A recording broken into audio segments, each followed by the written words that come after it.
Hey everybody, it's Master Gallengeist here, bringing you my review of The Mighty Thor issue 705, and this was a really good issue and a really good conclusion of Jane Foster's Thor. I mean,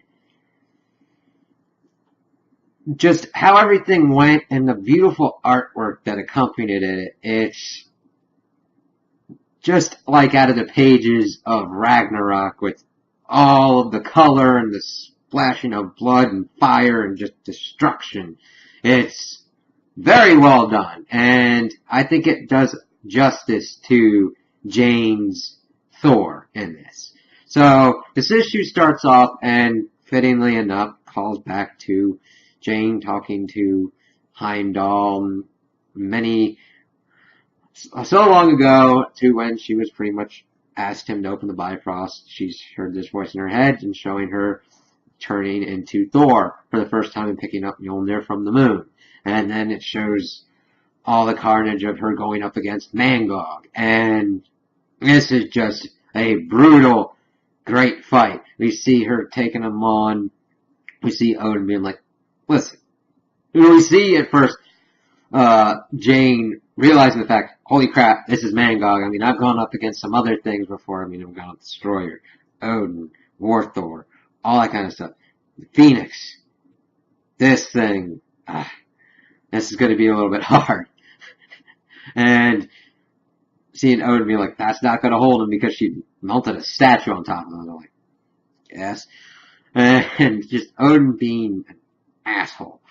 And Frey just being like, listen, we got to get all the gods out of here and everything. And of course, Odin's like, no, what have you done? You've killed yourself. You've doomed yourself. Of course, Mangog's getting ready to get back up, and Jane's going, well, you got to get out of here. You got to make sure that the gods use their gifts better than they have been.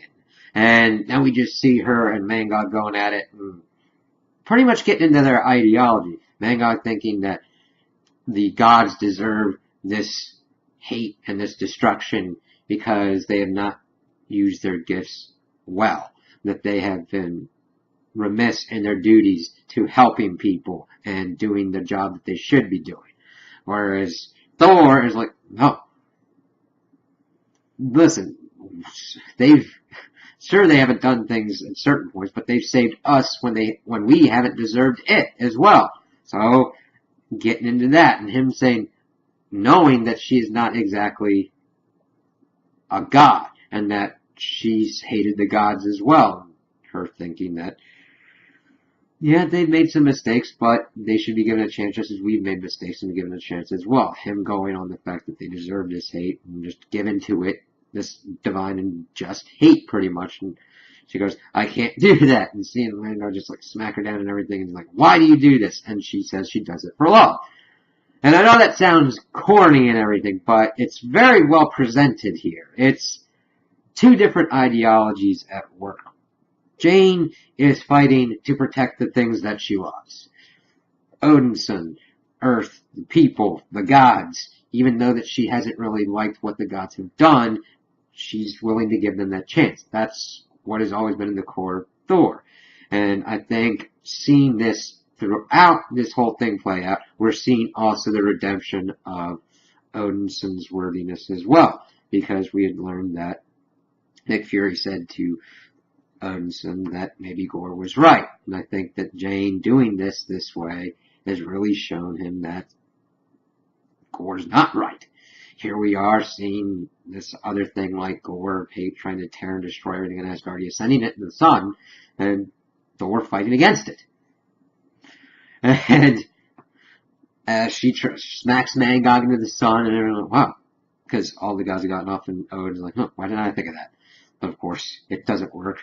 Mangog comes back, and Odinson goes back to try and help as well because he had smashed through the boats. Frey is trying to get them to the moon, and we see Thor continue to fight and do an awesome thunder punch to take out one of his eyes. But of course, they're getting closer and closer to the sun. She's trying to figure out what to do, and her idea is she takes these chains that were forged by the dwarves of Nidavellir to hold Fenris until Ragnarok, Rhapsodes around Mangog, and Rhapsodes around Mjolnir, and I'm like, oh, she's gonna throw it into the sun. And she just goes, well, I want you to know, there was a mortal named Jane that beat you. And she tells her friend to fly true as she sends Mangog and Mjolnir into the sun. And Odinson's like, what have you done? You just killed Mjolnir, and you just killed yourself. And seeing Odinson trying to grapple with this is really heartbreaking, but very well done as well. And she's going, doesn't matter, the healers won't do it in time. And he's like, I don't know what to say. She says, say goodbye. And then they kiss as she is transforming back into her human form, and as they are hurtling towards the sun, and pretty much Asgardia explodes, and Freya and Odin are like, Freya's like, maybe they made it out, but Odin's like, I feel the chill of death. But then we see Odinson holding Jane's body as he had smashed down on the moon. So that's a pretty good way to end Jane's run as Thor. She went out like a Thor. Went out like a boss.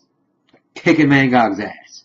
And I think that this has shown the Odinson that she believed in them, even when others didn't believe in them. And that we'll see, that's what gets Odinson back to be where he'd be Thor. And of course, he's going to need a new hammer as well, because this Mjolnir is now holding Mangog into the sun, which they're going to have to take care of at some point. It's cool, but I would prefer to not have the Mangog that close. And also, they need a new place to live since Asgardia blew up. So, there's a lot of stuff that they're going to have to kind of do and kind of fix and everything. So, I can't wait to see how this is concluded and how this is going to affect the stories that's going to be going on as Thor is relaunched. So those are my opinions on the issue. Tell me what you guys think in the comments below. If you liked it, if you didn't like it, if you agree with me, if you disagree with me. Also like and subscribe, and I hope you have a good day.